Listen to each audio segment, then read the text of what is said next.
There's a big shadow behind me.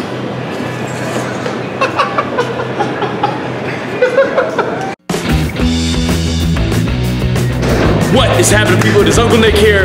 Today, we're talking strict press and why you should be doing strict press. It is underrated because it is a super versatile lift. You can use it for assistance, you can use it for conditioning, and you can use it for your actual strength work as the main exercise, like I did today. I worked up to 3 reps on the strict press and then dropped down and did volume. But I'm also going to be incorporating the strict press in my assistance as well. Now, you can do that in the form of a Z press, standing strict press on your knees. There are many ways to hit a strict press. You can throw bands on it.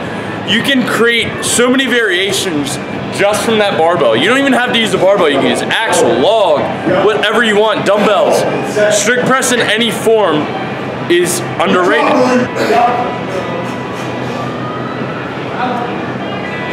I like it.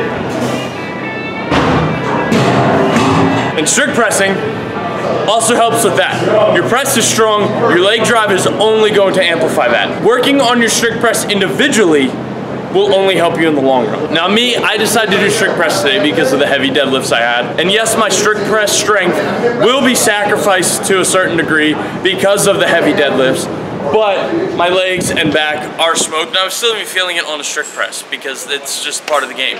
You gotta learn to live with it. If I do my strict pressing as the main exercise in that day of the workout, I normally in the assistance break down the press as a whole giant set. So I'll have a waiter's walk, a tricep extension, and probably a Z press, or some sort of strict press variation, whether it's kneeling, sitting, Z press, or an actual strict press itself, just lighter with more reps. We're gonna start this off with the setup and the proper things you should be doing with your strict press.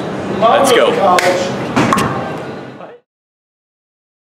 So the first thing you're obviously going to be doing is setting up your rack. You need to get your rack height correct. Now, I don't like a super high rack height where I have to get onto my tippy toes. It just screws up my setup, personally. So what I do is I do it a little lower than I need, but not too low, so I don't end up in a push press position.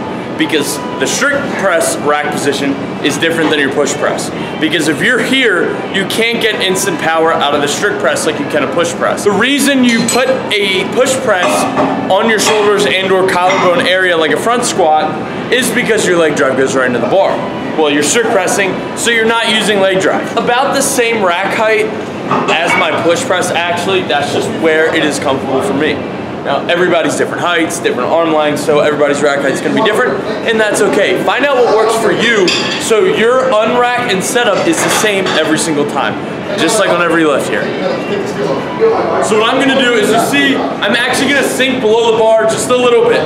This is actually where I'm going to be strict pressing from. I'm not going to be strict pressing from here, I'm not going to be strict pressing from here, or here, I'm here. All I have to do is like quarter squat and lock myself out. So for rack height, I would say as a rule of thumb, about collarbone or a little bit less, somewhere between your nipples and your collarbone. That's where you're gonna wanna be. Can you check the math on this vlog? No, I can't. Did you load that with kilo pounds? Yeah, exactly, kilo pounds. Enough of Oler's bouncing boobies, you're welcome. So after your rack position, you're gonna walk out with the bar.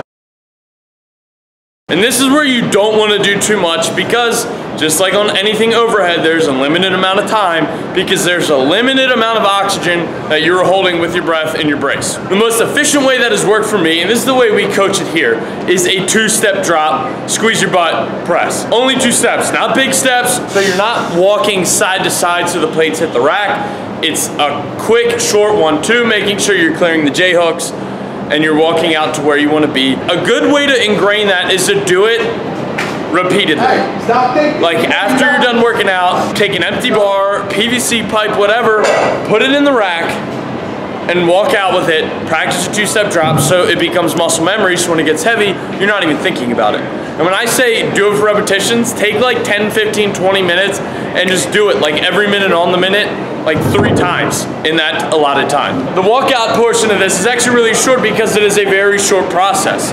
You're literally unracking, which we just talked about, 2-step drop. You're holding that brace you unracked with, you're flexing your butt like you're trying to hold a cookie between your butt cheeks, and you're pressing, opening the window, putting your head through. There's only one part left of this, and this is the actual press. The meat and potatoes of the strict press, the actual press itself. Unracked, you've walked it out, now you're ready to press. Your butt is tight, everything's tight, your back's tight, just like on a squat, a bench, your body is tight. Your body turns into a spring on everything you do. Coil of energy ready to release. So you're walked out, you're right about to press. Now what you're gonna do is you're gonna squeeze that bar as tight as you can. I mean, you're trying to put fingerprints into this metal bar. Now the next thing you're gonna do is you're gonna initiate that drive. The harder you squeeze your hands, the harder you squeeze your butt, the more input power you can drive with. It's all part of the whole synergy thing. Your body works synergistically. Watch out, Uncle Nick's using big words. Don't ask me to spell it. I pronounce it like I think it's spelled. Someone Google that and tell me if that's right or wrong. Post in the comments below. I'm fully prepared for it to be wrong. But yes, your body works synergistically. Like if I'm doing a grip event with one hand, I'm clenching my other fist. Same concept here. So now that my press is in motion, I'm driving to the back of my head. That's where the term opening the window, putting your head through comes in. You're opening the window, imagine you're in a windowsill, you're pushing it open, putting your head through to look out and see who the hell's out there. Get off my property. But about somewhere to the halfway point to just above it, you are going to engage your triceps. Now this is where you'll either see a lot of people speed up, a lot of people slow down. So once I get to about my eyes, my overhead press immediately accelerates. Most of the time. On the log, for some reason, I vary. As soon as I break eye level with a barbell or an axle, I accelerate. So quick recap of the press. Unracked, you've walked out, you're squeezing your butt, squeezing the bar, you're opening the window. As soon as that bar breaks eye level, you're starting to force your head through the window, and you're continuing driving to the back of your head. You drive out front, you're gonna lose it. You'll have more power driving to the back of your head than you ever will putting it out front. Think of like a crane. If the boom isn't close, the load has a lot less leverage. If it's fully extended, the load has a lot more leverage. Boom extended, boom in closer. Makes sense? It should. If it doesn't, then you need to learn more about cranes. Now that we've talked through the unrack, the walkout, and the press, what's gonna happen next is we're gonna go over assistance. And that's where you can get really creative because you can use just about any implement you want and variation of that implement. You can go traditional, use barbell, trap bar, axle, the log, the Husafell. Just kidding, don't press the Husafell stone. Circus dumbbell if you're feeling dangerous. Normal dumbbells, hell if you feel like you can try and press a stone. Wouldn't recommend that. You can attach bands to it, make it like a bamboo bar. You can anchor bands to it, make it like a banded press, just like a banded deadlift or a squat, which I did do the waiter's walks with the bamboo bar simulator in my top 3 for overhead press video. Check that one out. There's a lot of good stuff with that, including a strict press. This is your accessory work. So you still want it to be heavy, but you can break it down to different parts of the main movement and or mimic the main movement. But breaking it down gives you the opportunity to stress on the weak points of the entire lift itself. For example, my weak point in the press is the overhead stability.